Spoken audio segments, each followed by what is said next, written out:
देखो बच्चे, हम लोग आगे बढ़ने से पहले वो जो एक दो बच्चे सवाल पूछ रहे थे उनका मैं आंसर करता चलूं कि लेक्चर हम सुन लेते हैं, समझ में आ जाता है, लेकिन जब हम प्रॉब्लम्स करने बैठते हैं तो हमें मुश्किल होती है, प्रॉब्लम नहीं हो रही होती है।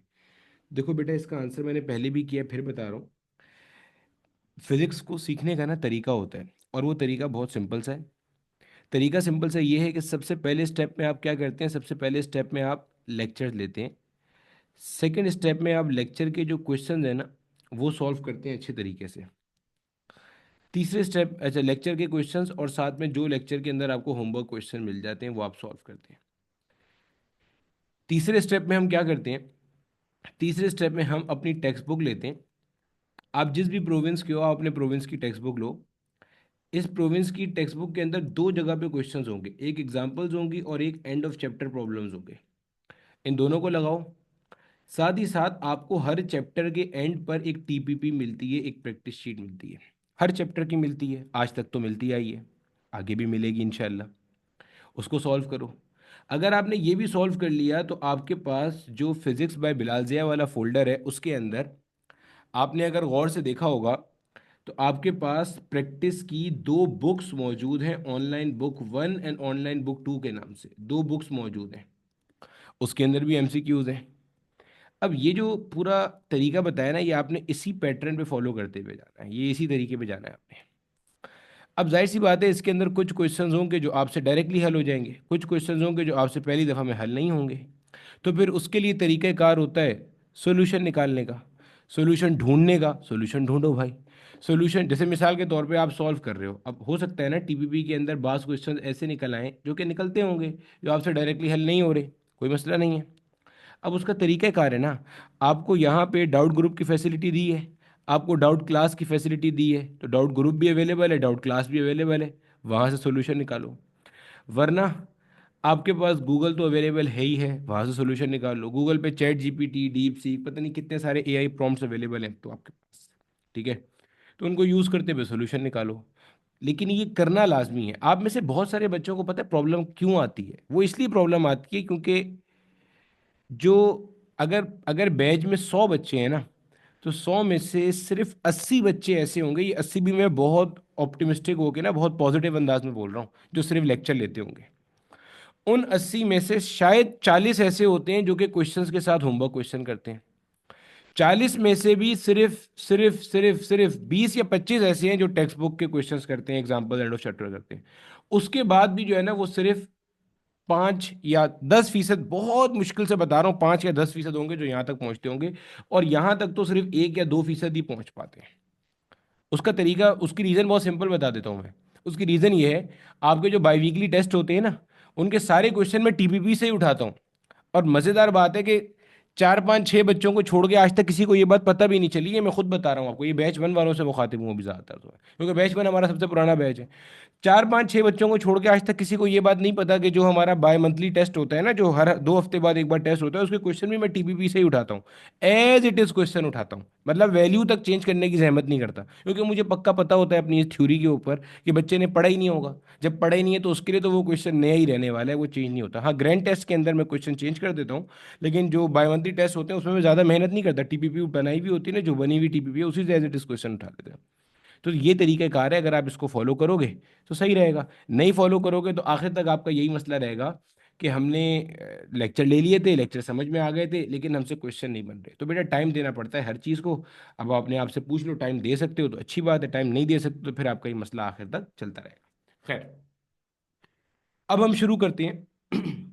जो हमारा प्रोजेक्टाइल मोशन का पार्ट 03 है। अच्छा, उससे भी पहले यार, जाने से पहले एक बार और, आप लोगों का जो क्लास 12 है वो जो पुराने बैच वाले हैं उनके लिए रिवीजन शुरू हो गया है, और जो नए बैच वाले हैं उनके लिए क्लास 12 सर फैसल साथ में पढ़ा रहे हैं। मैंने आपको इंट्रो क्लास में भी बताया था, फिर बता रहा हूँ। क्लास 12 मेरे साथ पैरेलल में सर फैसल पढ़ाएंगे मई तक। मई के बाद जब मेरा क्लास 11 हो जाएगा, मैं क्लास 12 पे शिफ्ट शिफ्ट कर जाऊंगा। सर फैसल या कोई भी और टीचर वो मेरे साथ क्लास 11 पढ़ा रहे होंगे, तो पूरा कोर्स मैं भी पढ़ाऊंगा, पूरा कोर्स वो भी पढ़ाएंगे। आपको जिससे अच्छा समझ में आता है आप समझ सकते हो। एक बात, दूसरी बात, अगर आपने मुझसे ही क्लास 12 पढ़नी है तो मैंने अपनी क्लास 12 जो बैच 1 2 3 4 इन सबको पढ़ाई थी, उनकी मैंने रिकॉर्डिंग आपके साथ शेयर करवा दी थी एडमिन के थ्रू। अगर वो ड्राइव में तो अवेलेबल है ही, अगर ड्राइव में नहीं चल रही तो मैंने उनका पीडीएफ भी आपके ग्रुप पर डलवा दिया था, ठीक है। जैसे आपको अच्छा लगे, मैंने सारी फैसिलिटीज दे दी हैं। अभी लाइव में पढ़ना है, मुझसे नहीं समझ में आ रहा भाई, उन टीचर से पढ़ लो। मुझसे ही समझ में आ रहा है भाई, रिकॉर्डिंग से पढ़ लो। मे के बाद लाइव में फिर आऊँगा उसके अंदर, और फिर उसके अंदर हम कर रहे होंगे, ठीक हो गया। तो ये एक छोटा सा ऐलान और था, तो जहन में रख लेना ये बात, ठीक है। मैंने सर शाफे को भी कहा था कि इसका एक मैसेज डाल दें। चलो शुरू करते हैं। बिस्मिल्लाहिर्रहमानिर्रहीम। ठीक है मेरा बेटा, हमारे पास जो हमारा प्रोजेक्टाइल का पार्ट चल रहा था ना, कोशिश करते हैं कि प्रोजेक्टाइल के जो रिमेनिंग क्वेश्चंस हैं ना उनको करते हुए चलें, और इसको आज हम ख़त्म करें। देखो, प्रोजेक्टाइल के बारे में हमने अब तक ये बात तो इस्टेब्लिश कर ली है कि प्रोजेक्टाइल कोई भी एक ऐसी बॉडी है जो कि मोशन इन 2 डायमेंशन करती है और under the action of gravity करती है। 2 डायमेंशनल मोशन परफॉर्म करती है, और सबसे अहम बात क्या है कि ये होता है जनाब under the action of gravity, under the action of gravity. ठीक है सर, समझ में आती है, ज़बरदस्त बात है, बेहतरीन बात है। अच्छा आगे चलते हैं। अब देखो मेरे बच्चे, हमारे पास हमने ये बात भी पढ़ ली थी कि हमारे पास अगर आपको प्रोजेक्टाइल का मैक्सिमम रेंज चाहिए, अगर आपको प्रोजेक्टाइल का मैक्सिमम रेंज चाहिए, तो इसके लिए आप इसको जो लाउंच एंगल देंगे वो कितना देंगे जनाबे वाला, 45 डिग्री का आप इसे लाउंच एंगल देंगे। सही है सर, समझ में आता है। फिर हमने ये भी देखा था कि एक ही रेंज के लिए हमारे पास जो है ना वो दो एंगल्स हो सकते हैं, ठीक है। यानी कि अगर आपने मान लो एक पर्टिकुलर रेंज ऑब्टेन करनी है, और आपने कोई भी एक रेंज हो सकती है, और आपने प्रोजेक्टाइल को एक सर्टेन इनिशियल स्पीड से लॉन्च किया, तो ऐसा दो एंगल्स पॉसिबल हैं जिनके ऊपर सेम रेंज आ रही हो, ठीक है। और इन दोनों एंगल्स के बारे में हमने ये बात पढ़ी थी कि खास बात क्या है, खास बात यह है कि ये दोनों एंगल्स कॉम्प्लीमेंट्री होने चाहिए। यानी कि इन दोनों का जो सम है ना वो कितना होना चाहिए, 90 डिग्री के बराबर इनका सम होना चाहिए। यानी कि ऐसे सारे के सारे एंगल्स जो है मेरा बेटा वो आपके पास क्या कहलाते हैं, all these angles are termed as complementary angles. ये सारी की सारी मेरे बच्चे हमने बहुत तफसील से, जिसे कहना चाहिए, बात मुकम्मल कर ली थी। ठीक है सर, समझ में आ गया। अच्छा, अब इसी की बेसिस के ऊपर अगर मैं आपसे क्वेश्चन क्वेश्चंस पूछता हूँ कुछ।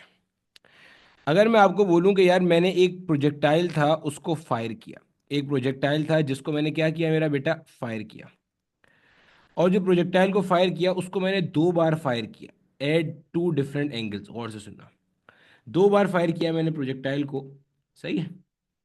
और दोनों बार जो इनिशियल वेलोसिटी थी ना वो मान लो मैंने रखी 15 मीटर पर सेकेंड, यानी कि दोनों बार जो मेरी इनिशियल वेलोसिटी है वो कैसी है, एक बराबर है।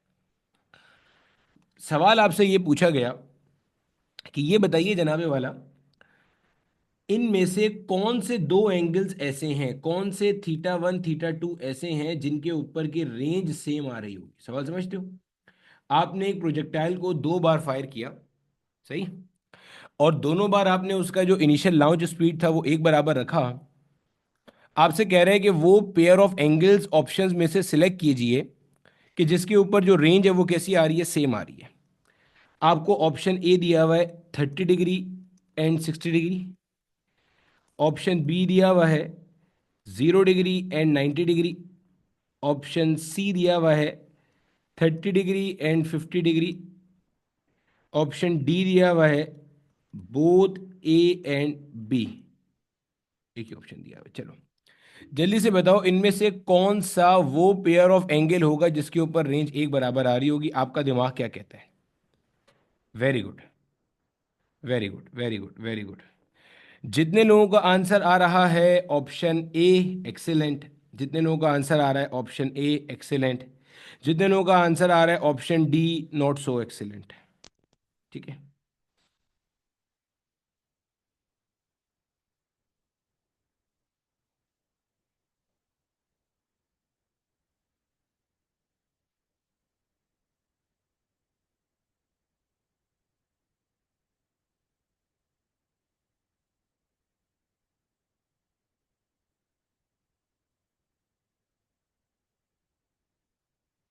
बताता हूँ बेटा, डी क्यों नहीं होगा, परेशान नहीं हो जाओ, अभी बता रहा हूँ, टेंशन नहीं लो, ठीक है। देखो, देखो मेरे बच्चे, यहाँ पे हमारे पास ऑप्शन क्यों होगा, बता रहा हूँ भी आपको, ठीक है। देखो इधर, देखो मेरे बच्चे, हमारे पास यहाँ पे ऑप्शन ए करेक्ट क्यों होगा और ऑप्शन डी करेक्ट क्यों नहीं होगा। आपके जहन में ये आ रहा होगा, सर आपने ही तो कहा था दोनों एंगल जिनको जोड़ने पर आंसर 90 आए। तो देखो सर, यहाँ पे जब हम इनको जोड़ते हैं तो हमारे पास ये देखिए, जब हम 30 को 60 में जोड़ते हैं, आप खुद बताएं आंसर क्या आता है, 90 डिग्री आता है। सिमिलरली अगर मैं 0 को 90 में जोड़ूं तब भी आंसर क्या आएगा मेरे बच्चे, 90 डिग्री आएगा। यानी कि जब दोनों केस में आंसर 90 डिग्री आ रहा है तो why not option D, and why should we go with option A. तो मैं बोलूंगा बिल्कुल सही है। मैं बोलूंगा गौर से देखो, आपने जो प्रोजेक्टाइल मोशन के बारे में पढ़ा है, प्रोजेक्टाइल मोशन का आपने बुनियादी डेफिनेशन क्या पढ़ा था। अगर आप मेरा पिछला लेक्चर देखोगे ना, तो जहां मैंने अपने प्रोजेक्टाइल की इब्तदा की थी, बिल्कुल स्टार्ट जहां पे किया था मैंने, वहां पे भी मैंने आपको ये सारी बातें बताई थी। अगर आप नोट करोगे, क्या बातें बताई थी सर आपने, मेरा बेटा, मैंने आपको ये बात बताई थी कि प्रोजेक्टाइल कोई भी ऐसी बॉडी है, गौर से सुनना, प्रोजेक्टाइल कोई भी ऐसी बॉडी है जो कि मोशन इन टू डायमेंशन करती है। अब देखो 0 डिग्री और 90 डिग्री के ऊपर क्या मसले मसाइल हैं। देखो 0 डिग्री पे अगर आप किसी प्रोजेक्टाइल को लॉन्च करते हो ना, तो 0 डिग्री का मतलब है प्रोजेक्टाइल ऐसे जा रहा है, ये है, इसका एंगल है एक्स एक्सिस के साथ 0 डिग्री। यानी कि theta equal to 0 degree, projectile आपका ऐसे जा रहा है। अब ये बताओ, ये आपको मोशन इन टू डायमेंशन दिख रहा है, मुझे तो नहीं दिख रहा। मुझे ये मोशन इन वन डायमेंशन दिख रहा है, और वो भी कहाँ पे, अलोंग पॉजिटिव एक्स एक्सिस। सही है। अगर आप किसी प्रोजेक्टाइल को 90 डिग्री पे लॉन्च कर देते हो, तो मुझे वो प्रोजेक्टाइल ऐसे जाता नजर आ रहा है, ये देखो। मुझे तो ये वाला प्रोजेक्टाइल आपका हो गया theta is equal to 90 degree. इसको तो प्रोजेक्टाइल कहना ही फजूल है, ये प्रोजेक्टाइल हो ही नहीं सकता। क्यों? क्योंकि ये मोशन इन टू डायमेंशन ही नहीं कर रहा। ये भी मोशन इन वन डायमेंशन है अलोंग पॉजिटिव वाई एक्सिस। तो दिस इज द रीजन कि आप कहोगे 0 डिग्री एंड 90 डिग्री आपके पास करेक्ट ऑप्शन नहीं है। आपको याद होगा जो प्रोजेक्टाइल की मैं डेफिनेशन लिखवा रहा था पहले लेक्चर में, उसमें आखिर में मैंने डब्बे के अंदर एक जगह छुड़वा दी थी। उस डब्बे के अंदर आप देखोगे ना, तो ऐसे ऐसे मैंने हैश डाल के एक जगह छोड़ी हुई थी। मैंने कहा था प्रोजेक्टाइल मोशन का डेफिनेशन का एक छोटा सा पॉइंट बाकी है जो आगे चल के हमारे लेक्चर में आएगा। वो यही वाला पॉइंट था, क्या, कि प्रोजेक्टाइल कोई भी ऐसी बॉडी होती है जिसका जो लॉन्च एंगल होता है ना, वो 0 डिग्री और 90 डिग्री के दरमियान में होता है। यानी कि अगर आप इसी को रेडियन में कन्वर्ट करोगे तो वो रेडियन में बनेगा 0 रेडियन और पाई/2 रेडियन। भाई 90 को रेडियन में कैसे कन्वर्ट करेगा, पाई/180 से मल्टीप्लाई कर देगा तो वो पाई/2 बन जाएगा। इस तरीके से हम कन्वर्ट करते हैं। तो वजह क्या है, वजह यह है कि projectile should have motion in two dimension. तो 0 और 90 डिग्री पे वो चीज़ क्योंकि पॉसिबल नहीं है, इसलिए आप बोलोगे कि ये रॉन्ग कॉन्सेप्ट है, यहाँ पे रेंज आपको एक बराबर नहीं मिलेगी। क्यों? वो प्रोजेक्टाइल ही नहीं है, रेंज का ताल्लुक तो प्रोजेक्टाइल के साथ है ना। प्रोजेक्टाइल होता तो फिर हम रेंज की बात कर सकते थे, ठीक है, जहन में रख लेना ये बात। सिमिलरली मेरा बेटा, कई दफा आपसे क्वेश्चन पूछेगा कि आपने प्रोजेक्टाइल को ना डिफरेंट लॉन्च एंगल्स पे लॉन्च किया, बताओ इनमें सबसे ज्यादा रेंज किस पर होगी। यानी कि आपको कहता है आपने प्रोजेक्टाइल को लॉन्च किया, उसका एंगल था 40 डिग्री, उसका एंगल था 60 डिग्री, उसका एंगल था मान लो 20 डिग्री, उसका एंगल था मान लो 5 डिग्री। यानी कि आपको ये सारे लॉन्च एंगल्स दिए हुए, आपको कहता है बताओ इन एंगल्स में सबसे ज्यादा रेंज किस पर होगी। तो आपने कुछ नहीं करना, आपको पता है मैक्सिमम रेंज किस में आती है भाई। मैक्सिमम रेंज आपके पास आती है जनाब theta is equal to 45 degree पे। आप सीधा सीधा देख लेना कि यार इनमें से कौन सा एंगल जो है ना वो 45 डिग्री के सबसे ज्यादा नजदीक है। देखो 60 डिग्री को देखोगे तो इसका और 45 डिग्री का जो डिफरेंस है वो 15 डिग्री का है। 20 को देखोगे तो इसका और 45 का डिफरेंस कितना है, 25 डिग्री का है। इसका और 45 का डिफरेंस कितना है, 40 डिग्री का। इसका और 45 का डिफरेंस कितना है, डिफरेंस मतलब सब्ट्रैक्ट करके 5 डिग्री का। तो आप बोलोगे सबसे बड़ी जो रेंज आएगी ना वो किस पे आएगी जनाब, 40 डिग्री पे आएगी। ये भी माजी में 2 से 3 दफा पूछा हुआ क्वेश्चन है। क्या बोल रहे हैं फिर बता रहा हूं। आपको मल्टीपल लॉन्च एंगल्स दे देगा और आपको कहेगा कि यार कोई वो एंगल बताओ जिसके ऊपर इन सब में से सबसे ज्यादा रेंज आएगी। तो आपने देखना है जनाब 45 डिग्री के सबसे नजदीक नजदीक नजदीक नजदीक कौन सा लॉन्च एंगल है। तो जो सबसे नजदीक लॉन्च एंगल है वहीं पर आपके पास क्या होगा जनाबे वाला, मैक्सिमम रेंज आ रही होगी, ठीक है। मतलब उन सब में से ओवरऑल मैक्सिमम तो 45 पे ही आती है, ध्यान में रख लेना ये बात, ठीक है। अच्छा, अब इसी तरीके से कभी कभार ऐसे सवाल आएंगे मेरा बेटा कि उसमें आपको ना हाइट और रेंज की जो रिलेशन है ना वो आपस में इस्तेमाल करनी होगी, जो मैंने आखिरी क्लास में लिखा भी था कि मैं आपको 4H is equal to R tangent theta का इस्तेमाल भी सिखा रहा हूँ, ठीक है। अब देखो कुछ इस तरह के सवाल भी आपसे ना कभी कभार पूछे जाएंगे, और ख़ास तौर पे आप में से वो लोग जिन्होंने एनईडी यूनिवर्सिटी की कोई रिक्रिएशन देखी है, जो सर हाशिम की ड्राइव में भी है, तो उसमें भी इस तरह के क्वेश्चन आपको मिलेंगे। वरना जो मेडिकल वाले हैं उन्होंने अगर नम्स के पेपर देखे हो तो उनमें ये क्वेश्चन फ्रीक्वेंटली पूछे हुए हैं। देखो, अब आपसे ये कहता गया है हमारे पास, इसके अंदर देखो, कहता ये है an object is projected at an, अच्छा इसके अंदर से मैं आपको एक ही क्वेश्चन कराऊंगा, बाकी दो क्वेश्चन मैं आपको होमवर्क दूंगा, उसके अंदर आपको हिंट मेंशन कर दूंगा। क्वेश्चन कहता है the horizontal range of a projectile is 4√3 times of its maximum height. देखो बेसिकली ये क्वेश्चन में लाया इसलिए था, दिने तो मैंने ये पूरे होमवर्क में ही थे, ताकि आपको ना इस वाले फॉर्मूले का एक आइडिया हो जाए। अच्छा ये फॉर्मूला सर कहाँ से आया, हमने तो आज तक अपने बोर्ड लेवल पे नहीं पढ़ा। भाई ये कोई फॉर्मूला भी नहीं है, आपस की बात बताऊं तो ये कोई फॉर्मूला नहीं है। ये क्या चीज़ है कि आपने ना हाइट और रेंज को डिवाइड किया था, अगर आप बोलते हो तो मैं करके भी दिखा देता हूँ। देखो आपने क्या किया, हाइट और रेंज के फॉर्मूले को डिवाइड करा। हाइट का फॉर्मूला मैंने आपको पिछली क्लास में पढ़ाया था, height is equal to we naught square sine square theta divided by 2g। अगर मैं इसको रेंज से डिवाइड करूंगा तो आर का फॉर्मूला क्या होता है, v naught square sine 2 theta upon g. तो ये पलटेगा तो ये जी ऊपर चला जाएगा, अपॉन में क्या आ जाएगा, अपॉन में आ जाएगा वी नॉट स्क्वायर, और साइन 2 थीटा को तुम खोल दोगे तो ये क्या बन जाएगा, 2 sin थीटा कॉस थीटा। फिर ये क्या किया आपने, मेरा बेटा रेंज का फॉर्मूला था v naught square sine 2 theta upon g, इसको पलट दिया। भाई यहाँ था ना अपॉन में, यहाँ अपॉन में था v naught square sine 2 theta upon g, पलट दिया तो जी ऊपर चला गया, v naught square sine 2 theta नीचे आ गया, और फिर साइन 2 थीटा को खोल दिया, 2 sin थीटा कॉस थीटा में। वी नॉट स्क्वायर से वी नॉट स्क्वायर मर गया, जी से जी मर गया, एक साइन थीटा से एक साइन थीटा मर गया। अब जो जो कुछ इसमें मल्टीप्लाई होकर सॉल्व हो रहा है भाई मल्टीप्लाई कर ले यार। देखो ये मेरे पास बन जाता है यहाँ पे मेरे बच्चे h divided by r will be equal to, यहाँ पे हमारे पास आ जाएगा 1/4। कैसे भाई साहब, ये देखो एक टू ये लिखा हुआ, ये देखो भाई साहब एक टू ये लिखा हुआ, तो टू को टू से मल्टीप्लाई करेगा क्या हो जाएगा, 4 हो जाएगा। ठीक है, ऊपर सिर्फ और सिर्फ एक बचा साइन थीटा, नीचे सिर्फ और सिर्फ एक बचा क्या हमारे पास, कॉस थीटा। सही हो गया। अब क्या करेंगे, ये बन जाएगा जनाब h divided by r will be equal to tangent theta divided by 4। अगर तुम इसे क्रॉस मल्टीप्लाई करोगे तो ये बन जाएगा 4h is equal to r tangent theta. तो ये सो कॉल्ड रिलेशन यहां से आता है। बस ये हम उन सवालों में यूज करते हैं जहां पे आपको हाइट और रेंज की कंपैरिजन दी हुई हो, सिंपल हो गया और कुछ भी नहीं करना। देखो कहता है the horizontal range of a projectile is, कहता है जनाब जो हॉरिजॉन्टल रेंज है ना of a projectile, that is 4√3 times, that is 4√3 times of its maximum height. 4√3 times of H आपको दिया हुआ है, यानी कि इस तरह से आपको दिया हुआ है कि आर का वैल्यू आप मान लोगे आपको दिया हुआ है 4√3 एच। सही है sir. The angle of projection will be, angle of projection आपसे पूछ रहा है तो भैया कोई मसला नहीं है, आपको फॉर्मूला पता है 4h is equal to R tangent theta. R की जगह पे ये आर का वैल्यू आ जाएगा 4√3 एच, और टेंजेंट थीटा फॉर्मूले का आ गया। अब देखो एच से एच मर गया, 4 से ये 4 मर गया, उल्टे हाथ पे 1 बचा, √3 वहां मल्टीप्लाई हो रहा है यहाँ के डिवाइड हो जाएगा। गोया के tangent theta will be equal to 1 upon में आ गया क्या, √3। आपको यहाँ थीटा इन्वर्स करना है, मतलब टेंजेंट इन्वर्स करना है थीटा निकालने के लिए, कर दो भाई यहाँ पे 1/√3। क्या आंसर आता है आपके पास 1/√3 का, 30 डिग्री आता है। 1 होता तो 45 डिग्री आता, और आपके पास अगर 60 होता तो उसके लिए भी टेंजेंट इनवर्स √3 हो रहा होता। ठीक है, तो आपके पास 30 डिग्री आ गया। इसका करेक्ट ऑप्शन हमारे पास क्या हो जाएगा, 30 डिग्री। 30 डिग्री दिया हुआ क्यों नहीं है भाई, हमारे पास जो फॉर्मूला हमने पढ़ा था 4h is equal to R tangent theta, ठीक है सही फॉर्मूला पड़ा है। आर की जगह पे हमारे पास क्या है, the horizontal range of a projectile is 4√3 times, 4 से 4 कैंसिल हो गया, एच से एच कैंसिल हो गया, 1/3 हो गया, टेंजेंट इनवर्स 1/√3,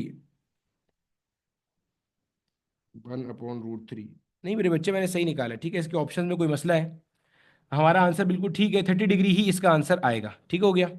सिमिलरली इसके अंदर एक और फेमस क्वेश्चन है जो आपको पास पेपर में दिखेगा, और वो एक और फेमस क्वेश्चन जो हमारे पास है मेरे बच्चे, वो क्या है, वो इस तरह से है कि इसी का एक और क्वेश्चन, एक और वेरिएंट अक्सर पूछा जाता है। वो हमारे पास ये है कि अगर हॉरिजॉन्टल रेंज जो है ना वो हाइट के बराबर आ जाए, ये वाला सवाल भी आप में से अक्सर लोगों ने देखा होगा। अगर हॉरिजॉन्टल रेंज और हाइट आपस में बराबर हो जाए उस केस में आप क्या करोगे, उस केस के अंदर आप फिर से यही यूज करोगे 4h is equal to R tangent theta. ठीक है, अब आपने कुछ नहीं करना है, इसके अंदर वैल्यूज लाके पुट कर दो, आपको दोनों को बराबर लेना है। आप या तो आर की जगह एच लिख दो या एच की जगह आर लिख दो। तो अगर मैं एच की जगह आर लिख दूंगा, दोनों ही बराबर है, ठीक है। तो ये बन जाएगा हमारे पास। इसको आप सिंप्लीफाई करोगे तो ये बनेगा मेरे बच्चे टेंजेंट इनवर्स ऑफ 4। यहाँ पे आएगा आपके पास टेंजेंट इनवर्स 4। कई दफा ऑप्शन में आपको ये टेंजेंट इनवर्स 4 का आंसर डायरेक्टली लिख के देता है, और कई दफा इसकी वैल्यू भी निकाल के देते हैं, और इसकी वैल्यू तकरीबन तकरीबन तकरीबन हमारे पास आ रही होती है जनाब 76 डिग्री। तो ये एक ऐसे ऐसा एंगल है जो कि आप जहन में रख सकते हो कि वो कौन सा एंगल है जिसके ऊपर आपकी जो हाइट और रेंज है वो आपस में क्या आ रही होती है, बराबर आ रही होती है। बोलो, क्या यहां तक सबको सारी चीज अच्छे तरीके से क्लियर होती है? और अगर क्लियर होती है तो मुझे इसी तरह का एक सवाल जल्दी से करके बता दो कि अगर हमारे पास जो हॉरिजॉन्टल रेंज है दैट इज लेट से √3 टाइम्स द मैक्सिमम हाइट, तो आपके पास लाउंज एंगल क्या होगा? जल्दी से बता दो, बोलो। अब देखो मेरे बच्चे, इसके अंदर जब हम इस सवाल को सॉल्व करते हैं तो इस सवाल में आप क्या करोगे भाई? इस सवाल में आप बोलोगे आर, यानी कि आपको जो हॉरिजॉन्टल रेंज है वो आपको दिया हुआ है कि √3 टाइम्स ऑफ मैक्सिमम हाइट है, ठीक है। अब इसका तरीकाकार क्या है? आप बोलोगे जनाब 4h = R टेंजेंट थीटा, ठीक है सर। लागे इसमें आप वैल्यू पुट कर दोगे। वैल्यू पुट करोगे तो h रहेगा एज इट इज, आर की जगह पे क्या आ जाएगा? √3 इंटू टेंजेंट थीटा आ जाएगा। ठीक हो गया? हाँ बिल्कुल सही हो गया। अब हमारे पास इसके अंदर h से h क्या हो गया? कैंसिल हो गया। तो ये हमारे पास बन जाएगा जनाब tangent theta will be equal to 4/√3। ठीक हो गया। अब इसके अंदर जब आप सिंप्लीफाई करोगे मेरे बच्चे, तो आप बोलोगे इसको theta will be equal to 10 inverse 4/√3। ठीक है, सही हो गया, बिल्कुल सही है। तो ये मेरा बेटा इसके अंदर हमारे पास जो इसका करेक्ट आंसर रहेगा वो ये रहेगा, टेंजेंट इनवर्स 4/√3। अब आप में से वो सारे के सारे लोग जिनकी यूनिवर्सिटी में कैलकुलेटर अलाउ है, तो वो जनाब एक स्टेप आगे जाएंगे और इसको सॉल्व करेंगे, ठीक है। अदरवाइज, ठीक है। अच्छा, इसके अंदर ये जो हमारा एक बच्चा है वो बता रहा है, और ये वाला पॉइंट भी इसके अंदर हम कंसीडर कर सकते हैं, जो मैंने आपको अभी ऊपर थोड़ी देर पहले बताया था कि एक ही रेंज के लिए हमारे पास दो एंगल्स एग्जिस्ट कर सकते हैं। थोड़ी देर पहले बात हुई थी ना कि एक ही रेंज के लिए हमारे पास दो एंगल्स एग्जिस्ट कर सकते हैं, और दोनों एंगल्स एक दूसरे का क्या होंगे? कॉम्प्लीमेंट्री होंगे। तो अगर उस लिहाज से देखा जाएगा तो 60 डिग्री इसके अंदर फिर आप करेक्ट ऑप्शन मार्क कर रहे होगे। क्यों सर? इसलिए कि मेरा बेटा, हमारे पास यहां पे इस सवाल का करेक्ट आंसर क्या आया? 30 डिग्री आया। अब 30 डिग्री ऑप्शन में नहीं है, तो फिर 60 डिग्री को हमने वहां पे मार्क कर दिया, ठीक है। मैंने हमारे पास जो है वो 30 डिग्री मार्क किया था, 30 डिग्री मतलब आंसर बताया था, वो आंसर इसके अंदर कहीं भी नहीं था। तो अल्टीमेटली हमारे पास क्या है, मैंने मार्क कर दिया 60 डिग्री मार्क कर दिया। अच्छा, ये मेरे जहन में डायरेक्टली नहीं आया था, ये एक बच्चे ने मुझे गाइड किया था, तो यार उसका बहुत शुक्रिया, उसने बिल्कुल सही ये पिन पॉइंट किया। ये चीज़ हमने शुरू में हालांकि डिस्कस की थी, देखो कि हॉरिजॉन्टल रेंज ऑफ प्रोजेक्टाइल जो है उसके लिए दो एंगल्स पॉसिबल है। जी सर।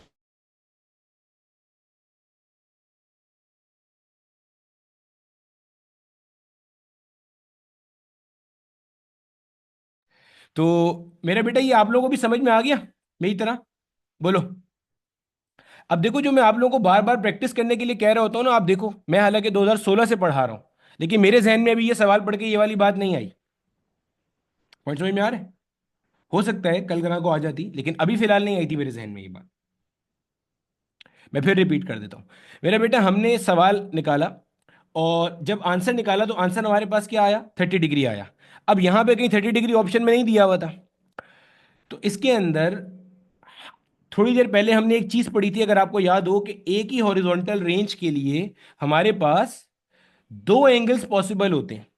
और इन दोनों एंगल्स के बारे में खास बात क्या थी कि जब आप इन दोनों को जोड़ते हो तो आंसर शुड बी 90 डिग्री। तो देखो सवाल क्या कह रहा था, सवाल कह रहा है horizontal range of projectile is 4√3 times of it maximum height. कि हॉरिजॉन्टल रेंज जो है ना, वो बराबर है 4√3 टाइम्स ऑफ मैक्सिमम हाइट के। यहां पे जो भी रेंज होती रहे, क्या ये बात समझते हो कि एक ही रेंज के लिए दो एंगल्स हो सकते हैं? तो अगर आपने इस रेंज के लिए एक एंगल निकाल लिया 30 डिग्री, तो मैं आपसे पूछूं कि दूसरी रेंज के लिए, इसी रेंज के लिए दूसरा एंगल बताओ, तो वो कैसे आएगा? उसको 90 में से माइनस कर देंगे। बोलो, समझ में आ गया? बेटा, जिनको कैलकुलेटर अलाउ नहीं था ना इस सवाल के अंदर, तो उनका आंसर इसी तरह से आएगा, टेंजेंट इनवर्स 4/√3 आएगा। आपने इसके आगे सॉल्व भी नहीं करना, परेशान नहीं हुआ करो, ठीक है। इतने जालिम नहीं है वो लोग कि आपको जो है ना वो ना करें, ठीक है। क्लियर है? बोलो। सेट है? ठीक है, चलो। अब मेरा बेटा ये दो सवाल जो है ये आपके होमवर्क हैं, इस सवाल के ऊपर और नीचे वाले, इनकी मैं हिंट जो है ना वो साथ में मेंशन कर दूंगा, इसको मैं मतलब कॉपी करके इसकी हिंट मेंशन कर दूंगा, ठीक है? वैसे सवाल आसान से है, मैं पढ़ भी देता हूँ, आप समझ लोगे। ऑब्जेक्ट को प्रोजेक्ट किया at an angle of 45 degree with the horizontal range, with the horizontal sorry, यानी कि ग्राउंड के साथ, the horizontal range and the maximum height reach will be in the ratio. अब देखो ये भी आपका 4h is equal to R tangent theta से ही होगा। आपने हॉरिजॉन्टल रेंज और मैक्सिमम हाइट किया रेशियो बताना है, तो आर अपॉन एच बेसिकली आपने बताना है, तो थीटा 45 पुट कर देना, 4h is equal to R tangent theta वाली क्वेश्चन में आंसर आ जाएगा। अगला सवाल जो आपका होमवर्क रहेगा, कहता है a ball is projected with velocity this at an angle this to the horizontal, the time interval after which the velocity vector will make an angle 30 degree to the horizontal. अब देखो इसके अंदर आपने क्या करना है, इसके अंदर आप ये करोगे कि आपको अगर वो याद हो, इसकी मैं थोड़ी सी हिंट दे देता हूं। अगर आपने प्रोजेक्टाइल की जो मैंने आपको बेसिक्स बताई थी ना, वो अगर आपने तरीके से सुनी है तो आपको समझ में आ जाएगा। आपने प्रोजेक्टाइल को यहां से लॉन्च किया, मान लो आपका प्रोजेक्टाइल यहां तक चला गया, सवाल वाला आपसे क्या कह रहा है, कहता है एक एक प्रोजेक्टाइल है जिसको आपने लॉन्च किया with a velocity of 20√3 metre पर सेकेंड। यानी कि मेरा बेटा जो उसकी लॉन्च वेलोसिटी थी ना वो इस जगह पे कहीं पे 20√3 मीटर पर सेकेंड थी। ये सवाल का इनिशियल पार्ट है, समझो जरा। करोगे आप ही लोग, मैं सिर्फ समझा रहा हूं। और आपको इसका एंगल दिया हुआ है 60 डिग्री, देखो ये मैं यहां मार्क भी करता हूं। ये आपके पास आ गई 20√3 मीटर पर सेकेंड, और आपको इसका ये पार्ट दे दिया, ठीक है? ठीक है sir. At an angle 60 degree, the time interval after which the velocity vector will make an angle of 30 degree to the horizontal. क्या मतलब? अब देखो मेरे बच्चे, इतने हिस्से को पढ़ने से मैं ये बात समझ गया कि आपका जो प्रोजेक्टाइल है ना वो अभी तक मैक्सिमम हाइट पे नहीं पहुंचा। मैं रीजन बताता हूं, फिर हाथ रेस करके मुझे बताना कि कितने लोगों को ये बात समझ आई है। ये अभी तक मैक्सिमम हाइट पे नहीं पहुंचा, सोचो क्यों? क्योंकि अगर ये मैक्सिमम हाइट पे पहुंच चुका होता तो फिर एंगल 30 डिग्री थोड़ी होता, फिर तो एंगल कितना होता, 0 डिग्री हो जाता, 0 डिग्री हो जाता। क्योंकि मैक्सिमम हाइट पे तो वेलोसिटी ऑफ द प्रोजेक्टाइल है वो सारी की सारी अलोंग एक्स एक्सिस होती है, क्योंकि वी वाई वाला कंपोनेंट 0 हो जाता है। बोलो ये बात कितने लोगों को हजम होती है जो मैंने बात बताई है? आपका प्रोजेक्टाइल अभी तक मैक्सिमम हाइट पे पहुंचा नहीं है। आपका प्रोजेक्टाइल अभी मैक्सिमम हाइट से पीछे किसी रास्ते के ऊपर है, इसलिए मैंने ये पॉइंट पीछे बनाया है। ये बात सबको समझ आती है कि पॉइंट पीछे क्यों बनाया? क्यों? क्योंकि भाई इसने कहा ना कि एंगल अभी ये एक्स से कितना बना रहा है, 30 डिग्री का बना रहा है, तो इसका मतलब अभी तक वो ऊपर पहुंचा ही नहीं है। सही हो गया? अभी तक वो ऊपर नहीं पहुंचा। अब कोई बोले सर हो सकता है ऊपर पहुंच गया हो और ऊपर पहुंचने के बाद आगे चला गया हो। नहीं, ऐसा नहीं हो सकता, क्योंकि अगर ऐसा होता तो फिर एंगल आपके पास -30 डिग्री हो सकता है, प्लस नहीं हो सकता। क्या मतलब सर? देखो, अगर प्रोजेक्टाइल यहां होता ना तो इसका एंगल फिर क्लॉकवाइज में 30 डिग्री हो सकता था। क्यों? भाई इसकी वेलोसिटी कुछ ऐसी होगी, रफ बना के दिखा रहा हूं। तो अगर आप बनाओगे ना तो ये वाला एंगल तो बन सकता है 30 डिग्री, लेकिन फिर ये एंगल 30 नहीं बन सकता। और यहां पे इसने कौन सा एंगल दिया? प्लस का 30 डिग्री दिया है टू द हॉरिजॉन्टल। ये वाली बात कितने लोगों को समझ में आ गई कि जो मैंने प्रोजेक्टाइल की लोकेशन डिफाइन करी है वो बिल्कुल सही डिफाइन करी है कि मैक्सिमम हाइट से पीछे पीछे वाली लोकेशन है, अभी आगे नहीं गया ना मैक्सिमम हाइट पे गया। ठीक है सर, समझ में आ गया? अब क्या करोगे भाई? ये मेरा बेटा इसकी मान लो आपके पास वेलोसिटी आ गई, यहाँ कहीं पे इस तरह से वेलोसिटी,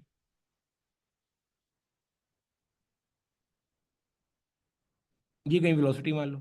अभी इस वक्त अगर आप इसका एंगल देखोगे तो ये एंगल आपके पास कितना है जनाब? 30 डिग्री है, ठीक है? अब आपने इसको सॉल्व करना है। कैसे करोगे?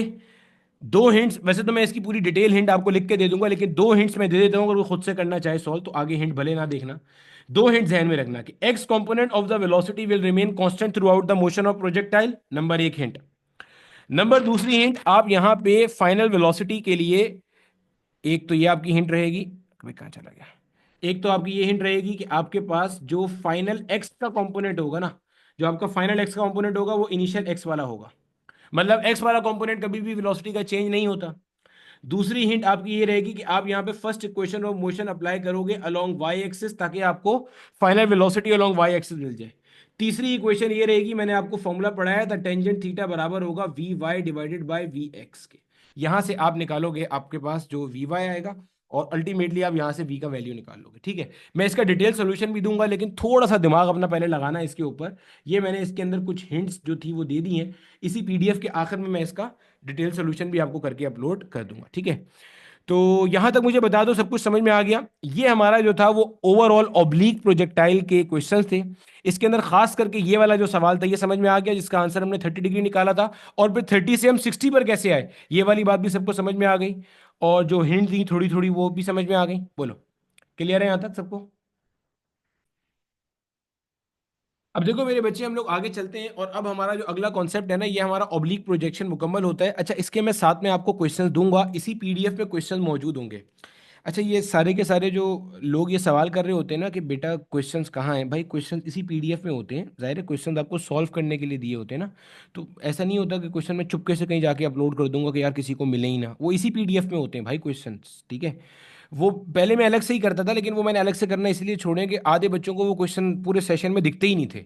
बोलते सर हमें पता ही नहीं चला। अब उनको पता नहीं कैसे पता नहीं चलता, हालांकि मैं क्लास में इतनी बार फेफड़े फाड़ फाड़ के बता रहा होता हूँ।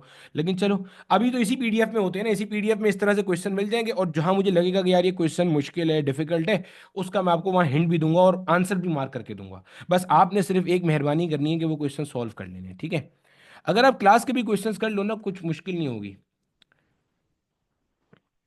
अब देखो इधर, यहाँ पे मेरा बेटा हमारे पास पार्ट शुरू हो रहा है ऑब्लिक प्रोजेक्शन का, सॉरी, नॉन ऑब्लिक प्रोजेक्शन का, या जिसको अपन लोग कहते हैं हॉरिजॉन्टल प्रोजेक्शन, ठीक है।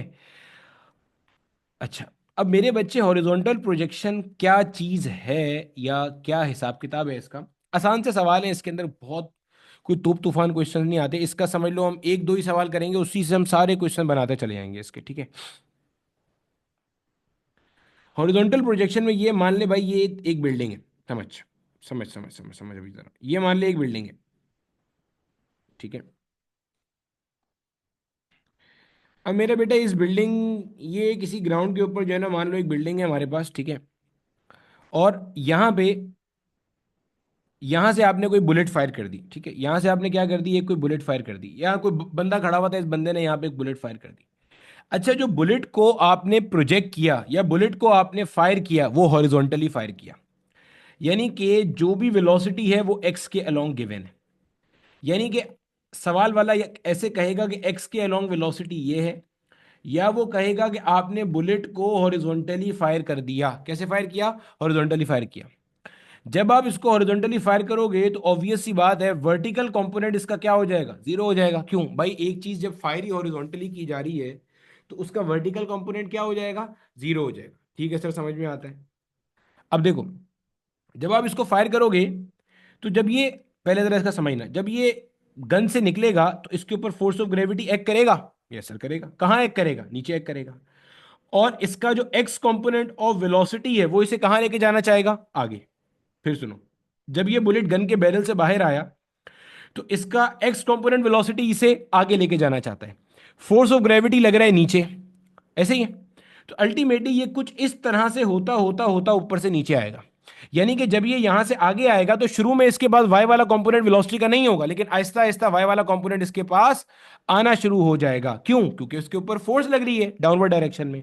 और जब फोर्स लगती है तो एक्सेलरेशन आती है, और ये बात तो हम खैर पहले ही पढ़ चुके हैं कि प्रोजेक्टाइल में acceleration along x axis 0 metre पर सेकेंड स्क्वायर होती है, और acceleration along Y axis minus g होती है। माइनस साइन ये शो करता है कि डाउनवर्ड एक्ट कर रही है, और जी उसका मैग्नीट्यूड बता रहा होता है, जो कि फोर्स ऑफ ग्रेविटी की वजह से आ रही होती है, जो हमने पीछे स्टेब्लिश भी किया था।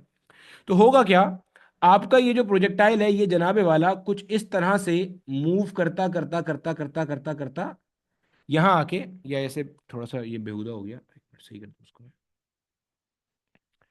आपका जो प्रोजेक्टाइल है वो कुछ इस अंदाज में यहां कहीं पर आकर के स्ट्राइक कर जाएगा, ऐसे स्ट्राइक करेगा, ठीक है।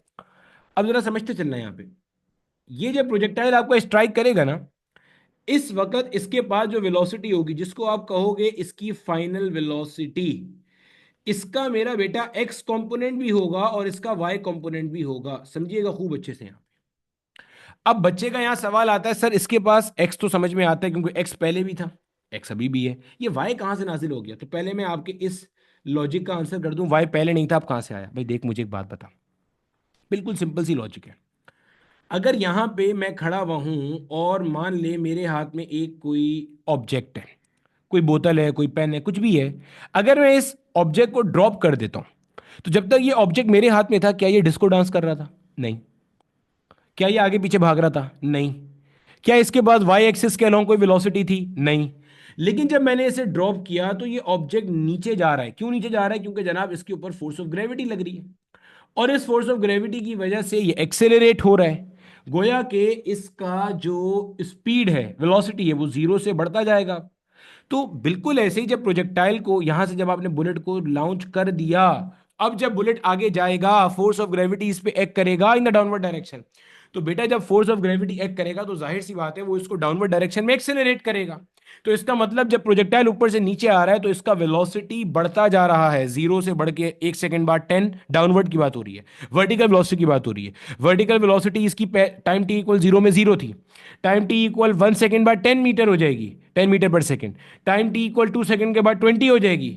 ये बात सबको समझ आ रही है? ये मैं जी से रिलेट करके बता रहा हूं। हर 1 सेकंड में जो वेलोसिटी है वो 9.8 मीटर पर सेकंड के रेफरेंस से बढ़ती जाएगी, जो प्रोजेक्टाइल की डाउनवर्ड वेलोसिटी है। बोलो, ये बात सबको समझ आती है? हाथ रेस करो। ये मैं खुद ही खुद को समझा के खुश हो रहा हूं ये। बोलो भाई। जो प्रोजेक्टाइल है इसकी vertical velocity initially time T equal 0 पे व्हेन इट वाज लॉन्च, तब उसकी वो होगी 0। ठीक है। और आहिस्ता आहिस्ता जब आपने इसको लॉन्च किया, अहमद खान शेख बेटा आप कोशिश करो कि इस तरह की चीज़ें ना करो, वरना मैं आपको क्लास से रिमूव कर दूंगा। ठीक है। अब देखो, जब आपने प्रोजेक्टाइल को यहां से लॉन्च किया, सर लॉन्च करने से क्या मुराद है? आपने जो बुलेट फायर किया वो बेसिकली एक प्रोजेक्टाइल है। सही है। जब आपने प्रोजेक्टाइल को लॉन्च किया तो अल्टीमेटली इनिशियली इसके पास जो वेलोसिटी थी, शुरू में जो इसके पास वेलोसिटी थी जब यहां से वो लॉन्च किया गया था, तो शुरू में इसके पास जो वेलोसिटी थी वो क्या थी जनाब? वो इसके पास थी 0। फिर 1 सेकंड के बाद इसकी डाउनवर्ड वेलोसिटी जो है वो कितनी हो जाएगी? 9.8 मीटर पर सेकंड। फिर 1 सेकंड के बाद कितनी हो जाएगी? 19.6। फिर 1 सेकंड के बाद कितनी हो जाएगी? 27.4। यानी कि हर 1 सेकंड के बाद इसकी वेलोसिटी क्या होगी? बढ़ती जाएगी। ठीक है सर, समझ में आ गया। अब एक और चीज ध्यान में रखना, आपका जो एग्जामिनर है वो आपसे अक्सर जो चीज आपको गिवन करता है ना, वो ये गिवन करता है कि आपका प्रोजेक्टाइल कितनी ऊपर से नीचे आया है, वो आपको ये बता देता है कि भाई हमारा प्रोजेक्टाइल जो है ना वो इतनी डिस्टेंस कवर करके ऊपर से नीचे आया है, ये बता देता है। साथ साथ आपका एग्जामिनर आपसे एक चीज और पूछ रहा होता है, वो एक चीज ये पूछ रहा होता है क्या? ये देखो इधर। वो ये पूछ रहा होता है कि इसने एक्स डिस्टेंस कितना कवर किया, यानी कि distance covered along x axis कितना था। फिर वेलोसिटी अलोंग एक्स और वाई पूछता है। फिर कभी कभार आपसे ये भी पूछता है कि ओवरऑल वेलोसिटी क्या थी जब ये स्ट्राइक कर रहा था। तो ओवरऑल वेलोसिटी प्रोजेक्टाइल की निकालने का फॉर्मूला हमें पता है, V x is equal to under root V X square plus V Y का स्क्वायर। ठीक है। अब हम इसके जो है ना वो सीधा सवाल उठाते हैं और सवाल करते जाएंगे और हम इसकी चीजें जो है ना वो समझते जाएंगे। ठीक है, सिंपल सिंपल से इसके क्वेश्चन है, क्वेश्चन से ही सवाल समझे। अब देखो मेरा बेटा, चलो सवाल आपको कहता है, अच्छा ये सवाल आपके पास है हॉरिजॉन्टल प्रोजेक्शन का। सबसे पहले तो वो सारे बच्चे जिनको ये लगता है कि ये हमारे कोर्स का पार्ट नहीं है, सर अलग से पढ़ा रहे हैं, तो पहले मैं उनके लिए जवाब दे देता हूँ। ठीक है। फिर मैं आपको ये सवाल सॉल्व कराऊंगा और इस सवाल से ही हम ना समझ लो पूरा टॉपिक सीख लेंगे। ठीक है। देखो मेरा बेटा, आपने अपने किताब में जहां भी आप प्रोजेक्टाइल पढ़ते हो, आपने ये वाली फिगर तो सब नहीं पढ़ी होगी ना। ये वाली फिगर तो कोई भी ऐसा नहीं है जो ये क्लेम कर रहा हो कि मेरी किताब में ये वाली फिगर नहीं है। ठीक है। अच्छा अब देखो यहाँ गौर से। अब देखो मेरे बच्चे, ये जो आपके पास है इसके अंदर अगर मैं आपको कुछ चीज़ें याद दिलाऊं, अब तो आप चैंपियन हो चुके हो, ये सब हमने पढ़ लिया है। यहाँ पे आपका मेरा बेटा क्या था? This was your launch point. यहाँ पे मेरे बच्चे आपके पास क्या था? This was your target point. यहाँ कहीं पे आपके पास क्या था? This was your point of maximum height. अब गौर से सुनते चलना मेरा बेटा। अब देखो मेरे बच्चे, हमारे पास जो सूरत हाल है वो क्या है कि यहाँ पे अगर आप देखते हो ना तो इस जगह पे हमारे पास ये इस तरह से, अगर आपको याद होगा तो पॉइंट ऑफ मैक्सिमम हाइट पे जो मैंने आपको वेलोसिटी बताई थी, प्रोजेक्टाइल की ओवरऑल वेलोसिटी की बात कर रहा हूं, that was v naught x, यानी कि जो complete velocity of the projectile थी that was along x axis. बोलो बात समझ आई ये बात? बिल्कुल ऐसे ही है। क्यों? क्योंकि मैक्सिमम हाइट के ऊपर वर्टिकल कंपोनेंट ऑफ वेलोसिटी क्या होता है? जीरो हो जाता है। फिर अगर आपको याद हो, मैंने आपको ये बात भी बताई थी कि जब आपका प्रोजेक्टाइल यहाँ ऊपर से नीचे की तरफ आता है तो यहाँ पे तो वी वाई कॉम्पोनेंट जीरो होता है, लेकिन यहाँ पे आके वी वाई कॉम्पोनेंट थोड़ा बढ़ जाता है, यहाँ पे आके और बढ़ जाता है, यहाँ पे आके और, क्योंकि जैसे जैसे प्रोजेक्टाइल नीचे आ रहा है उसका डाउनवर्ड मोशन कैसा होता है? एक्सेलरेटेड होता है। अब देखो, अगर मैं इतने हिस्से को मिटा दूं, ये इतने हिस्से को मिटा दूं, तो अब आप गौर से देखो, क्या ये वाली फिगर जो आपको अब नजर आ रही है कि यहां से स्टार्ट हुआ आपका projectile at time T equal 0 और सारी की सारी वेलोसिटी एक्स के अलोंग है, फिर आगे किसी टारगेट पॉइंट को हिट कर रहा है, और जब वो टारगेट पॉइंट को हिट कर रहा है उस वक्त इसके पास जो वेलोसिटी है वो एक्स वाली भी है और वाई वाली भी है। क्या आपको अब ये जो मैंने बना के दिखाया है, ये जो मैंने आपके सामने अभी एक फिगर रखी है, क्या आपको अब ये वाली फिगर पे कोई एतराज तो नहीं हो रहा? ये तो फिगर मैंने आपके सामने निकाली, अब देखो ये वाली फिगर और इस फिगर में क्या फर्क आपको नजर आ रहा है। तो ये उन सारे लोगों के लिए जवाब था कि जिनको लग रहा ये था कि ये हमारे कोर्स का पार्ट नहीं है। भाई ध्यान में रखना, मुझे एक्स्ट्रा चीजें E CAT M D CAT के कोर्स में पढ़ाने का बिल्कुल शौक नहीं है। उसके लिए यूट्यूब की डिटेल लेक्चर सीरीज है जहां मैं सब खुल के पढ़ाता होता हूँ। यहाँ पे मैं आपको स्ट्रिक्टली, क्योंकि जाहिर है आपका टाइम कीमती है मेरा बेटा, मेरा कोई ऐसा मकसद नहीं है कि मैं यहाँ पे आपको बिठा के अपनी नॉलेज झाड़ता रहूँ ना। सही है, जाहिर है आपका टाइम कीमती है, आपका कैरियर का सवाल है। यहाँ पे मैं अपने शौक और अपने मज़े के लिए जो है ना वो एक्स्ट्रा चीज़ें कभी भी आपको फालतू नहीं पढ़ाऊंगा। तो आप बेफिक्र होके ना सिलेबस में आपको जो कुछ पढ़ा रहा हूँ एक एक चीज़ को ब्लाइंडली फॉलो करते हुए जाओ। ये मत सोचो कि ये हमारे कोर्स में नहीं है। तो वो जो सिलेबस है जो मैंने अपने हिसाब से समझा हुआ है, मैं आपको उस हिसाब से हर चीज़ पढ़ाता हुआ जाऊंगा। ठीक है, चलो अब देखो आगे। अब ये सवाल आ गया हमारे पास, तो पहले तो ये साबित हो गया ना हमारे कोर्स का। अब सवाल पढ़ो, सवाल में आपको मैं ये बताऊंगा कि हम इसको पहचानते कैसे हैं। कहता है rescue helicopter drops a package of emergency ration to a stranded party on the ground. ठीक है, आगे कहता है if the helicopter is travelling horizontally at 40 metre पर सेकेंड। अगर आपका जो हेलीकॉप्टर है वो क्या कर रहा है, ट्रेवल कर रहा है। कैसे ट्रेवल कर रहा है, 40 मीटर पर सेकेंड पे ट्रेवल कर रहा है। कैसे, 40 मीटर पर सेकेंड पे ट्रेवल कर रहा है। 40 मीटर पर सेकेंड पे ट्रेवल कर रहा है। ठीक है, अब देखो यहां पे इसने आपको एक टर्म यूज करी है जिस टर्म को मैं हाईलाइट कर रहा हूं, if the helicopter is travelling horizontally. शायद आपको पढ़ने में नहीं आ रही थी इसलिए मैंने यहां पे हाईलाइट कर दिया। देखो, यानी कि इसने वाजे तौर पे कह दिया कि आपका हेलीकॉप्टर कैसे ट्रेवल कर रहा है, हॉरिजॉन्टली। इसका मतलब जो ये जो पैकेज होगा, ये जो जहां से बाहर आएगा, इसके पास जो वेलोसिटी होगी वो एक्स वाली होगी, सारी की सारी वेलोसिटी। क्यों सर, ये बात हमने पहले भी स्टेब्लिश करी थी, मैं फिर बता देता हूं कि मेरा बेटा जब भी आपके पास कभी भी कोई ऑब्जेक्ट है, वो किसी मूविंग बॉडी के अंदर है, तो जो उस ऑब्जेक्ट, जो उस बॉडी की वेलोसिटी है वही किसकी होगी, वही मेरा बेटा आपके पास उस ऑब्जेक्ट की वेलोसिटी होगी। सिंपल सी बात है। अभी अगर हेलीकॉप्टर हॉरिजॉन्टली जा रहा है तो वो पैकेज भी कैसे जा रहा होगा, हॉरिजॉन्टली जा रहा होगा। जब फेंका जाएगा तो आपका जो पैकेज है वो कुछ इस अंदाज में आ करके क्या करेगा, जमीन को स्ट्राइक करेगा। सही है। अब आपसे देखो क्या क्या सवाल कहता है। At a height of 100 metre above the ground, यानी कि जब आपने पैकेज को ड्रॉप किया उस वक्त जमीन से इसकी जो बुलंदी थी वो आपको इसने दे दी।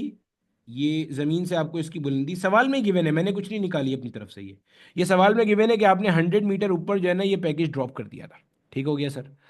आगे कहता है where does the package strike the ground. Package कहां पे आके जमीन को स्ट्राइक करता है, इसका मतलब क्या है, समझो आपसे बात। इसका मतलब ये है कि मेरा बेटा वो आपसे ये पूछना चाह रहा है। अरे भाई साहब, ये देखो, ये पूछ रहा है वो आपसे। कैसे सर, अरे भैया सवाल पढ़ो ना, क्या कह रहे हैं। देखो ये आपसे वो ये पूछ रहा है, ये पूछ रहा है, ये मान लो यहाँ पे एक पॉइंट को मैंने ए का नाम दे दिया, यहाँ पे मैंने एक पॉइंट को बी का नाम दे दिया। क्या मैं कह सकता हूं ए वो पॉइंट है जिसके ऊपर जब हेलीकॉप्टर था तो पैकेज ड्रॉप किया था। ए वो पॉइंट है जिसके ऊपर जब हेलीकॉप्टर था तो पैकेज ड्रॉप किया था, जी सर। बी वो पॉइंट है जहां पर आकर इसको स्ट्राइक कर रहा है, जी सर। ए वो पॉइंट है जहां पर जिसके ऊपर, यानी कि ये मेरा बेटा आपके पास हेलीकॉप्टर इस जगह पे था जब उसने पैकेज को ड्रॉप किया था।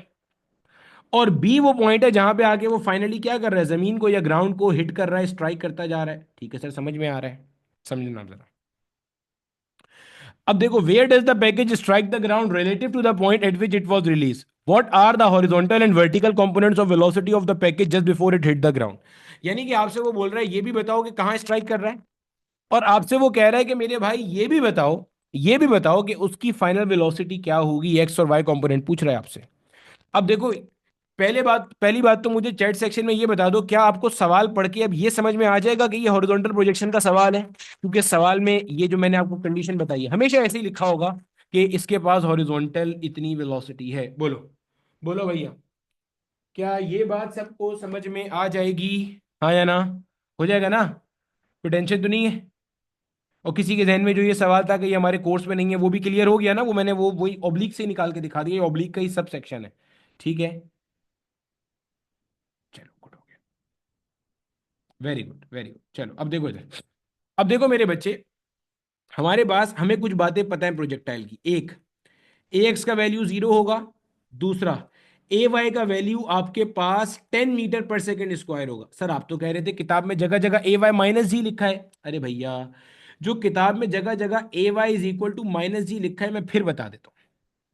ए वाई इज इक्वल टू, जहां जहां माइनस जी लिखा है ना मेरे बच्चे, वो माइनस जी इसलिए लिखा है क्योंकि ए वाई को, वो एक्सेलरेशन को एज ए वेक्टर डिफाइन कर रहे हैं हर जगह। तो माइनस साइन सिर्फ ये शो कर रहा है कि vertical component of acceleration is always in the down direction, ये शो कर रहा है बस, और कुछ भी शो नहीं कर रहा। सर फिर आपने यहां प्लस में क्यों ले लिया? इसलिए मेरा बेटा, मुझे एक बात बता, जब मैंने ये प्रोजेक्टाइल पढ़ाया था, खुद बता, ये मैक्सिमम हाइट था, ऊपर जाते हुए प्रोजेक्टाइल का मोशन क्या था? डीसेलेरेटेड। नीचे आते हुए क्या था? एक्सेलरेटेड। तो जो हमारी स्केलर अप्रोच होती है उसमें ऊपर जाते हुए आप माइनस साइन लेते हो और नीचे आते हुए आप क्या लेते हो? प्लस साइन लेते हो। तो अभी प्रोजेक्टाइल तुम्हारा नीचे आ रहा है कि ऊपर जा रहा है? नीचे आ रहा है, सिंपल सी बात हो गई। तो इसलिए, वरना आप माइनस साइन लेके भी कर सकते हो, बस उसमें फिर वेक्टर के कॉन्सेप्ट लग जाएंगे, फिर उसमें आपको डिस्प्लेसमेंट भी वेक्टर के हिसाब से लेनी पड़ेगी, सिंपल सी बात है, और कुछ भी, और कुछ फर्क नहीं पड़ने वाला, ठीक है। अच्छा, अब कैसे करेंगे सर? ये मेरा बेटा हमारे पास है second equation of motion, S is equal to V I T plus का हाफ ए टी स्क्वायर।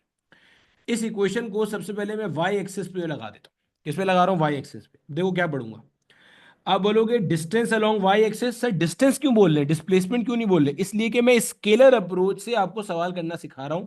मैं आपके लिए जबरदस्ती का मुश्किल नहीं कर रहा, वेक्टर अप्रोच से नहीं सिखा रहा, इसलिए मैं इसे डिस्टेंस बोल रहा हूं। अगर आप इसको वेक्टर अप्रोच से करोगे तो ये बनेगा डिस्प्लेसमेंट अलोंग वाई एक्सिस। ये क्या हो जाएगा भाई? Initial speed along Y axis, time वो किसी एक्सिस का नहीं होता, एक्सेलरेशन अलोंग वाई एक्सिस, और ऊपर आ गया टी का स्क्वायर। ठीक है सर, वैल्यूज पुट करें जरा। देखो ऊपर से नीचे आते हुए प्रोजेक्टाइल ने वाई के अलोंग डिस्टेंस कितना कवर किया? तो वाई के अलोंग ये डिस्टेंस कवर किया है भाई, खुद सोचो ना। प्रोजेक्टाइल आया ऐसे है, तो वाई के अलोंग तो ये डिस्टेंस कवर हुआ, एक्स के अलोंग ये डिस्टेंस कवर हुआ। तो वाई के अलोंग कितना डिस्टेंस कवर हुआ है जनाब? 100 मीटर। अब कोई, अब सुनना, गौर से बात सुनना, जिसको वेक्टर अप्रोच से करने का शौक है बिल्कुल करो यार।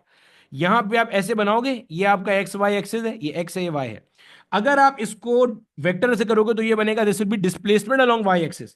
तो डिस्प्लेसमेंट ऐसे हुई है इन द डाउनवर्ड डायरेक्शन, खुद सोचो। भाई प्रोजेक्टाइल यहां से आया ना, यहां से आया, और ऐसे मतलब यहां आया, तो इसके दो कंपोनेंट है ना, एक ये वाला वाई वाला, एक ये वाला एक्स वाला। तो वर्टिकल डिस्प्लेसमेंट आपको डाउनवर्ड नजर आ रही है, तो आप इसको -100 लोगे। क्यों? क्योंकि downward displacement, displacement will again be treated as a vector quantity then. तो वेक्टर के अंदर डाउनवर्ड में माइनस साइन लगता है हमेशा। तो मैं आसान कर रहा हूं, अभी प्लस माइनस में आपको उलझा ही नहीं रहा। मैं कह रहा हूं डिस्टेंस कितना कवर किया vertically? 100 metre. V naught y 0, time as it is आ गया, हाफ ए वाई की जगह जी, ये हो गया आपके पास टी स्क्वायर। सही है जनाब। अब सिंप्लीफाई कर ले, बल्कि एक काम और करते हैं ना, अभी मैं यहाँ पे इसकी वैल्यू पुट नहीं करता, यहाँ पे अभी मैं इसको मान लेता हूँ कि जो डिस्टेंस इसने ऊपर से नीचे आते कवर किया वो एच है, मतलब इसको एच मान लिया, ताकि मैं एक जनरल फॉर्मूला पहले ड्राइव करा दूँ, ताकि आपके जहन में आ जाए वो general formula. Half G T का स्क्वायर। अगर वो आपको यहाँ टी स्क्वायर की वैल्यू चाहिए तो क्या बनेगा? ये बन जाएगा जनाब 2h बटे में आ जाएगा जी। Yes sir. अब अगर आपको यहाँ पे टी का वैल्यू चाहिए तो टी का वैल्यू क्या बन जाएगा? ये बन जाएगा √2h डिवाइडेड बाय जी, यही बनेगा। अब आपको अगर याद हो, अब तुम्हें याद हो कि ना याद हो, वो गजल है, पता नहीं किसकी गजल है, टी डाउनवर्ड मैंने आपको फ्री फॉल मोशन में ड्राइव कराया था, 2 × s डाउनवर्ड डिवाइडेड बाय जी, ये वाला। ठीक है, ये वाला फॉर्मूला है। अब याद करो, ये फॉर्मूला मैंने आपको ड्राइव कराया था, ये चीज। अब इसके अंदर जो है ना, ये देखो, ये फॉर्मूला फ्री फॉल मोशन का और ये फॉर्मूला देखो एक बराबर नजर आ रहा है। यहां पे एच से मुराद क्या है? वही डिस्टेंस जो आपके प्रोजेक्टाइल ने वर्टिकली डाउनवर्ड आते हुए कवर किया है। यहाँ पे एस डाउनवर्ड क्या था? जो आपका ऑब्जेक्ट ऊपर से नीचे बी से सी आते हुए डिस्टेंस कवर करता था, वही बात है सारी की सारी, बस। अब क्या करोगे भाईजान, यहां से आप टाइम निकाल लोगे। T is equal to 2h upon g. आप यहाँ पे h का वैल्यू 100 पुट करना, g का वैल्यू पुट करना, सिंप्लीफाई करना, and you will get your answer. ये करोगे आप, अभी आपको टाइम दूंगा फिर से मैं। अब ये जो आपने equation, second equation of motion मेरा बेटा, एक बार आपने अप्लाई की थी किसके ऊपर? वाई एक्सिस के ऊपर। अब इसी सेकंड इक्वेशन ऑफ मोशन को मैं एक बार लगा रहा हूं एक्स एक्सिस पे, तो आप क्या बोलोगे? डिस्टेंस अलोंग एक्स एक्सिस, यानी कि ये वाला जो आपको मालूम करना है भाई, एक्स के अलोंग जो डिस्टेंस कवर किया। Initial speed along x axis, time plus half a x t square. X तो आपको मालूम ही करना है, आ जाओ भाई। X is equal to we naught x into t हो जाएगा, प्लस का हाफ ए एक्स की जगह आ गया 0। क्यों? क्योंकि मेरा बेटा प्रोजेक्टाइल के अंदर एक्स कंपोनेंट के अलोंग कोई फोर्स एक्ट नहीं करती। जब कोई फोर्स एक्ट नहीं करेगी एक्स के अलोंग, तो अल्टीमेटली एक्सेलरेशन 0 हो जाएगा। तो ये वाला पूरा फैक्टर 0 हो जाएगा। ये बन गया मेरा बेटा आपका दूसरा formula, X is equal to we naught x into T. ये हॉरिजॉन्टल प्रोजेक्शन के फॉर्मूले पढ़ा रहा हूँ आपको मैं सारे, कहाँ से आ रहे हैं वो भी बताता जा रहा हूँ ताकि आपको परेशानी ना हो जाए। अब क्या करना है भाई, वी नॉट एक्स आपको 40 गिवन है, चेक कर लो ना, 40 गिवन है सवाल में आपको। और टाइम मेरा बेटा आपको यहां से पता चल जाएगा, टाइम आपको यहां से पता चल जाएगा, 4.5 आएगा गालिबन, क्योंकि एच 100 है। एक जीरो से एक जीरो मर जाएगा, 20 हो जाएगा, हाँ 20 का रूट करोगे 4.5 आएगा। तो यहाँ पे लाके आपको टाइम पुट करोगे, मल्टीप्लाई करोगे, यहाँ से आपको आपका एक्स मिल जाएगा, जो तकरीबन 180 आ रहा होगा। ये भी अभी अभी आप ही करोगे, सही है। अब क्या मालूम करना है, final velocity of the package निकालनी है। तो हॉरिजॉन्टल प्रोजेक्शन में सबसे पहला काम क्या था, हॉरिजॉन्टल प्रोजेक्शन में सबसे पहला काम ये था कि इस इक्वेशन को एक बार वाई पे लगाना, और एक बार इस इक्वेशन को किस पे लगाना, एक्स एक्सिस के ऊपर लगाना। सबसे सिंपल काम तो यही था जनाबे वाला। तो सबसे सिंपल काम आपके पास ये हो गया, ठीक हो गया, ठीक है सर, समझ में आता है। आगे चलते हैं अब जरा।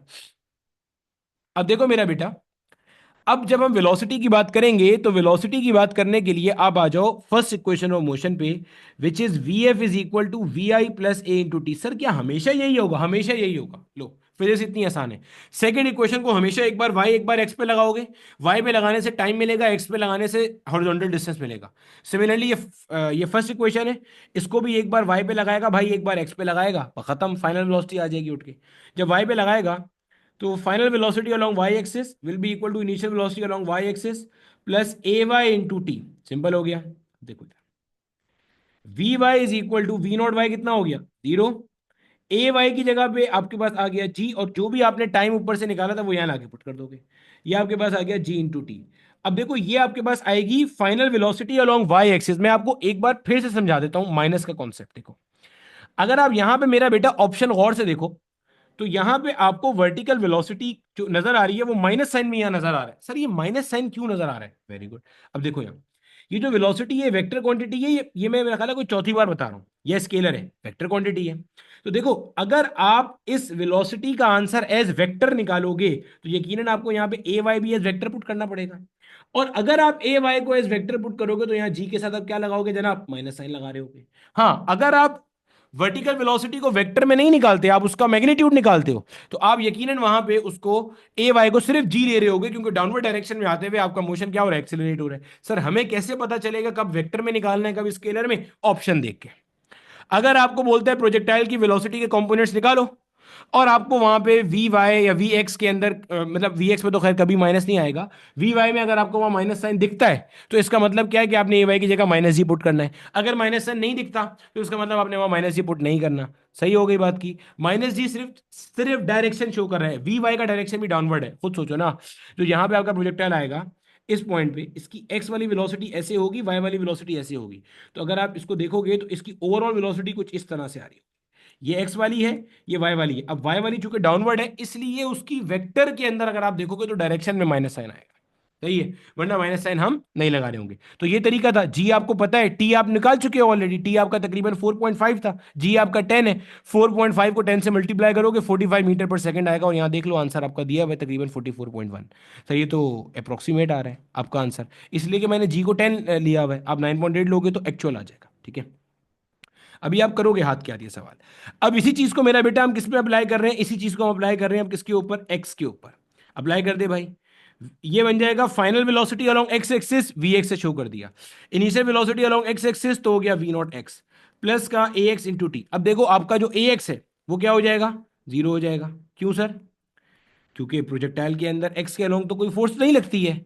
अल्टीमेटली मेरे बच्चे आपका जो वी एक्स है that will be equal to क्या, that will be equal to your v naught x, that will be equal to your v naught x, इस तरह से बन जाएगा, v x will be equal to we naught x. यानी कि यही बात मैंने आपको पहले भी बताई भी थी कि एक्स कंपोनेंट की वेलोसिटी तब्दील नहीं होती, x component of velocity remains constant through out the motion of projectile, x component of velocity remains constant throughout the motion of projectile, x component of velocity change नहीं होता, x component of velocity कैसा होता है, constant, और यही चीज अब साबित भी हो गई। तो जो x वाली वेलोसिटी थी ना 40, वही एज इट इज आपके पास आ जाएगी। अब देखो ऊपर सवाल में भी यही गिवन हो, देखो अब मैं आपको टाइम दे रहा हूं, मैं 3 तक गिन रहा हूं, इसका आप स्क्रीनशॉट लो और फिर सवाल को सॉल्व करो, ताकि मैं एक दो सवाल इसके और कराऊं। एक, दो, तीन, चलो जल्दी से इसको भी कर लो। एक, दो, तीन, ठीक है, अब इसको भी देख लो। एक, दो, तीन, 5 मिनट है, जल्दी से इस सवाल को अपने हाथ से एक बार सॉल्व करो और ये सब चीज अपने हाथ से प्रैक्टिस करो। ठीक है मेरा बेटा, अब इसके अंदर आपने सिंपल वैल्यूज पुट करनी थी। आप एच की जगह पे जो एच का वैल्यू है 100 वो पुट करोगे, जी की जगह 10 पुट करोगे, डिवाइड करोगे, आंसर आपके पास अंडर रूट में आएगा 20। अगर आपकी कोई ऐसी यूनिवर्सिटी है कि जिसके अंदर कैलकुलेटर अलाउ है तो अंडर रूट 20 आप सॉल्व कर लेना, 4.46 बन रहा होगा वो कैलकुलेटर से, या 4.47 बन रहा होगा। अगर कैलकुलेटर नहीं अलाउ तो बेसिक मैथ्स मैंने आपके साथ ऑलरेडी शेयर की हुई है, उसको आप पुट करोगे तो you will get the value of 4.5। ठीक है। सिमिलरली जब आपने रेंज निकालने के लिए यहाँ लाके पुट किया होगा तो टी के अंदर आप यहाँ पे 4.5 पुट कर दोगे, और वी नॉट एक्स आपके पास कितना था, 40 था। आप इसे मल्टीप्लाई करोगे, आपको यहाँ से आंसर आपका मिल जाएगा 180 मीटर। मुझे यहाँ से देख के नजर आ रहा है 180 आएगा। 4 को 40 से मल्टीप्लाई करूंगा 160 ये हो गया, 0.5 को और मल्टीप्लाई करूंगा 20 ये हो गया, 160 प्लस 20 मेरा 180 मीटर यहाँ से एक्स का वैल्यू आ जाएगा। सिमिलरली जब मुझे वी वाई का वैल्यू चाहिए तो जी को टी से मल्टीप्लाई कर दूंगा, जी मेरा 10 है और टी मेरा 4.5 है, तो मल्टीप्लाई करोगे 45 आ जाएगा। अब अगर सवाल के ऑप्शंस के अंदर vertical component of velocity minus में दिया हुआ है तो मैं यहाँ पे माइनस जी पुट करूंगा, और मुझे ये बात समझ में आ रही होगी ये वर्टिकल कंपोनेंट ऑफ वेलोसिटी का डायरेक्शन भी पूछ रहा है, तो मैं माइनस का 45 मार्क करके आऊंगा। अगर डायरेक्शन नहीं दिया हुआ होगा तो मैं प्लस का 45 मार्क करके आऊंगा। फिर v x is equal to we naught x into t है, sorry, v x is equal to we naught x plus का ए एक्स इंटू टी था, यहाँ से आपने वी नॉट एक्स निकालना है, तो अल्टीमेटली आपके पास सिंपल क्या आ जाएगा, 40 आ जाएगा, क्योंकि ए एक्स का वैल्यू क्या होता है, जीरो हो जाता है। ठीक हो गया। तो ये मेरा बेटा हमारे पास था। अब इसी के अंदर जो है ना वो आपका मैं होमवर्क क्वेश्चन भी इसी के आगे डाल दूंगा, और यहाँ पे हमारा जो प्रोजेक्टाइल मोशन का सेक्शन है ना वो मुकम्मल होता है। आगे जो है ना वो इंशाल्लाह हम अपना डायनामिक्स वाला पार्ट शुरू करेंगे। यहाँ तक मुझे बता दो सब चीज़ समझ में आ गई। होमवर्क क्वेश्चन आपको इसी पीडीएफ में आगे मिल जाएंगे।